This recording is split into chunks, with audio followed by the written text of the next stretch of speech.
One of the easiest ways to preserve rhubarb is to can it. Canned rhubarb can be a great ingredient to add to all kinds of baked goods and pies. The first step is to cut off the two ends of rhubarb and then wash it under cool running water. Next, I'll line up a couple of rhubarb so I can do them all at the same time. And then I cut them into anywhere from 1/2 inch to 1 inch segments.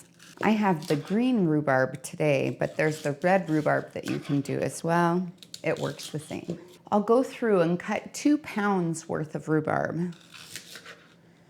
It's amazing how much can fit into one jar. I'll then put all of my rhubarb into a pot and I'll cover it with 1 cup of sugar. You could do as little as 1/2 cup, but because it's so sour, I really like to sweeten this one up. And then I'll place this in a cool place and allow it to sweat for 4 hours. Now that it's been 4 hours, you can see that there's already some liquid at the bottom, and that's just from the rhubarb and the sugar. So the sugar kind of helps pull some of that juice out. Because we don't want to dilute the rhubarb, this is a necessary step. So now I'll put this on the stove and I'll bring it to a boil. Now that it's come to a boil, I'll boil it for 30 seconds. I'll stir the whole time just to make sure that it doesn't burn. Now I'll fill my quart-sized jar up to 1/2 inch of headspace. Headspace is the space from the top of the food to the top of the jar. I do have just a few more rhubarb than can fit in here, but the important thing is that I get all of that syrup in and I try to press everything down so that it makes it up to that 1/2 inch of headspace.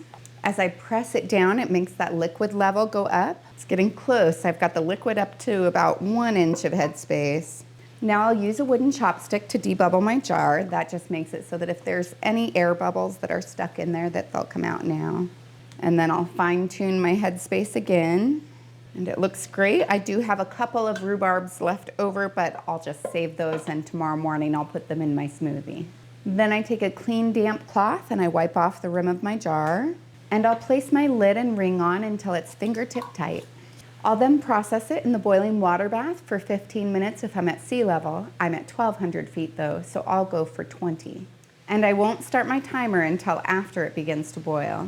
Now that the processing time is done, I'll remove the lid, turn off the heat, and let it cool for 5 minutes. So then I'll pull the rhubarb out of the canner, and if I had more than 1 jar worth, I would make sure they were spaced 1 to 2 inches apart just so that they could cool down quickly. And then I'll allow it to rest for 24 hours so that it can get a nice seal. I know it has a good seal if the center of the lid has depressed down. And then I'll remove the ring, wash off the outside with hot soapy water, and store it in a cool, dry, dark location for the next 1 to 3 years. If it doesn't have a good seal, then I put it in the refrigerator and I'll use it right away.